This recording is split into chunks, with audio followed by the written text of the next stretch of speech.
Sure. So hi everyone, we're back again. This is the actual work part, setting the style that you will see us take down later at the end of our show tonight. So definitely observe Shauna's clean work. Mainly what I want you to get out of the show is the product we're using, how much we're using, and I want you to see how wonderful a gel can really be on type 4 hair. So Shauna's going to get you all going. All right, and so since I've already started this section, I'm just going to, she'll go into detail on the next one. So what we're doing tonight is a flat twist set. Again, this is our model, Carol. And we chose a flat twist for Carol tonight because we love how her shape already was when she sent in her photo to model. And we were looking at it, and Shauna and I discussed it. I was saying, well, let's do a roller set. Shauna was saying, no, her hair is perfect for a flat twist set. And actually, I'm going to have Carol share a little bit about herself, because she was even telling me on the phone that flat twisting is one of her challenges. So she and Shauna will have dialogue about that. So you'll get to hear that behind the scenes. And I will put show notes below, as I always do. And just so you all know, Cre'Gel is on special for the last, just through the holiday. You can get it for $16. Normally it's $20. Put in the coupon code on our website, Cre'Gel, Cre'Gel, all caps, all the way up until midnight on Monday. And that's at www.urbanbella.com.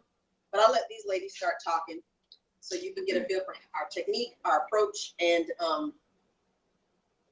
Carol's thoughts and her journey. So yeah, I try multiple styles all the time. And so my latest challenge has been flat twist. I can flat twist everyone else's hair, but when I do my own, it just doesn't come out like the YouTube videos. And so I've tried different methods where I flat twist all the way back in different rows. And then I've also tried where you kind of go around your head in a circle. Are you familiar with that?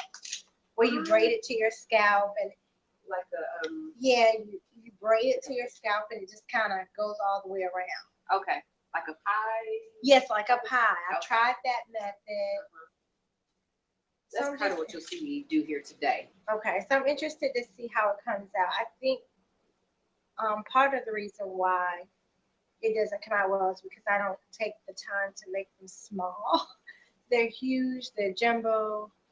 Yes. And the definition generally is only on a couple of them. And the ones that have the most definition were my smaller flat twists. Yes. Okay. And now for Carol's hair, I am using, my sections are about maybe a half an inch thick. Because your hair is very thick, it's going to be best to do smaller sections to get the most definition. When your hair is very dense, if you do them very big, usually the twist won't stay.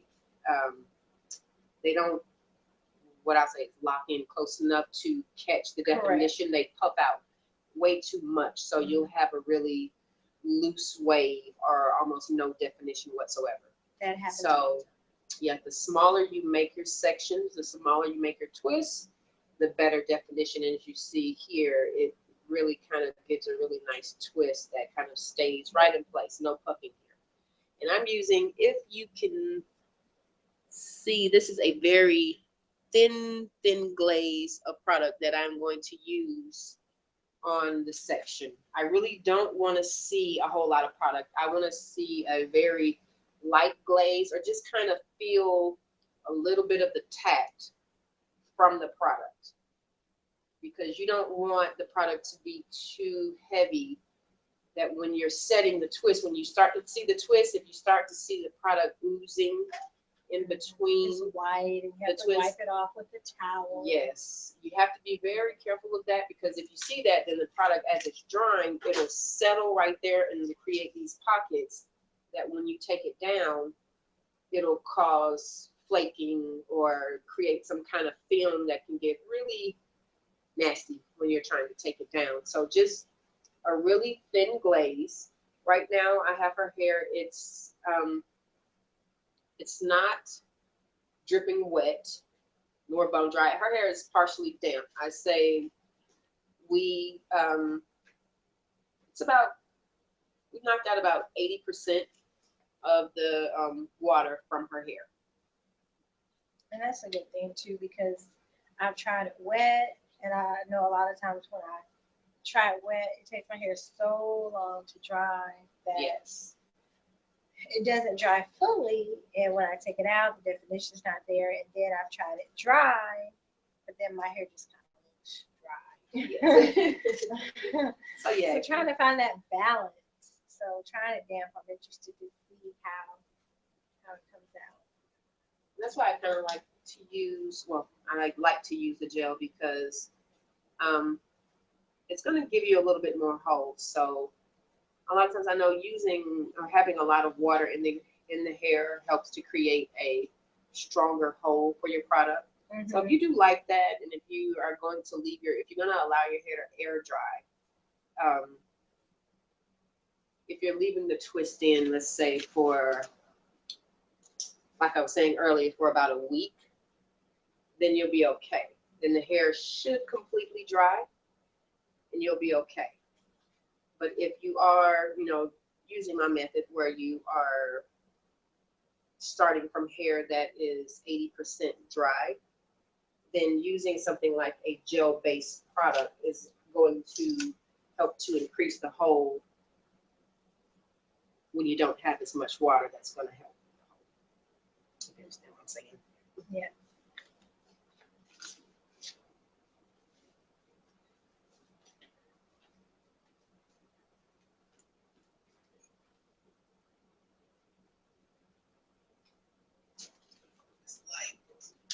Just looking at the twist, I can already tell the difference in your technique, because mine are normally huge.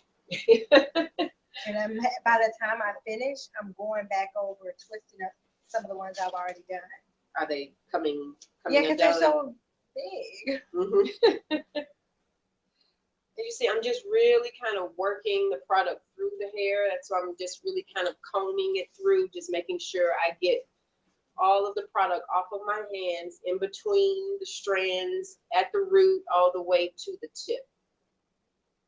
So really kind of work your product through the hair, not just on top, because that's the only place you'll have hold, and you'll find that you'll have pockets in between that start to frizz or don't define quite as well when you get ready to take them down. So really kind of work your product through, combing it through the hair.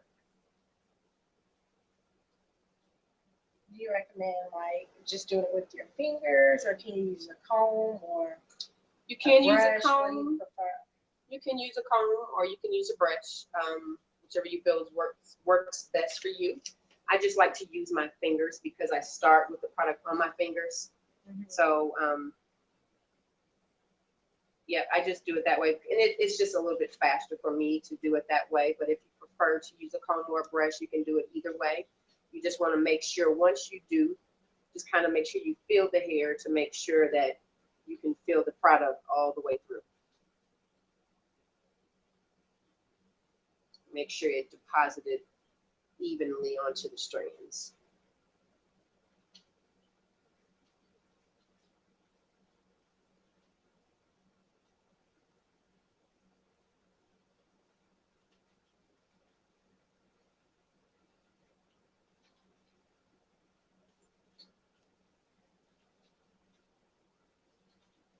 It's not too tight in there.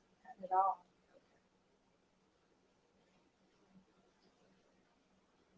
And you want to make sure that you're creating enough tension, not too tight. But tight enough to get that Yes, definition in. exactly. Tight enough to get the definition, tight enough so that the twists stay together. If the twists are too loose, then you'll notice that it will start to unravel. It'll get really puffy. So just make sure it's tight, nice and taut as you're pulling through. Now, when you get down to that point, are you twisting as you twist?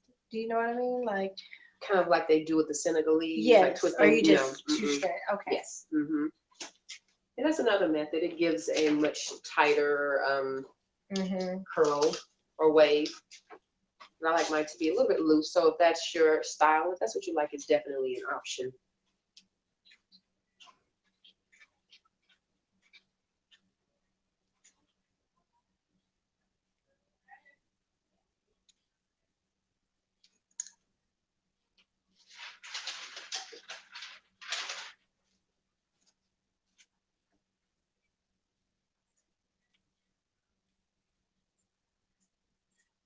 Again, if your hair is not as dense, then you can definitely take larger sections. You don't have to take such small sections.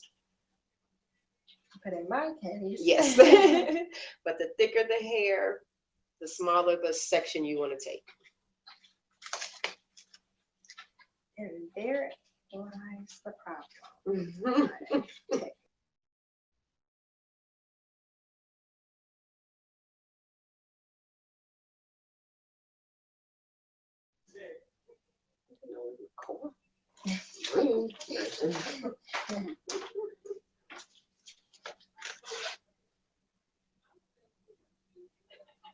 Product smells so good. Yes. It's making me hungry. What have we had so far? We've had our oranges, our bananas, and now we're getting our berries. Yeah, Now we love juicy berries. yeah, it smells really good. Okay, so I think that gives our audience enough of an idea of how we approach setting the hair. So we're gonna do that over her entire head. So just pretend like, you know, this is like a cooking show and we baked her and she's done. So if you'll join us at 7 p.m. Here on YouTube Live, we're going to start the show off with a few minutes talking about, Elaine. 1 second, Elaine. So we're gonna, in a few minutes, we're going to open up the show again. Not in a few minutes, I'm sorry. In 50 minutes, we're gonna open up. We're going to start just with a little education. Tonight, we're gonna dig deep into porosity. I've got a couple of customer questions that I'm gonna answer from previous episodes tonight. And Shauna's gonna show you the finished look. So if you'll look in the link below, you will see the link. If you're not watching us live, you're catching the recorded version. You'll see where Shauna is finishing up. Shauna's gonna finish up the work, take it down, answer questions and whatnot. Join us at 7 p.m. Atlanta Natural Hair Care, who just knocked at the door, I'm gonna let them in, are going to moderate questions on the chat. So you can join us again a little bit later. All right, thanks everybody.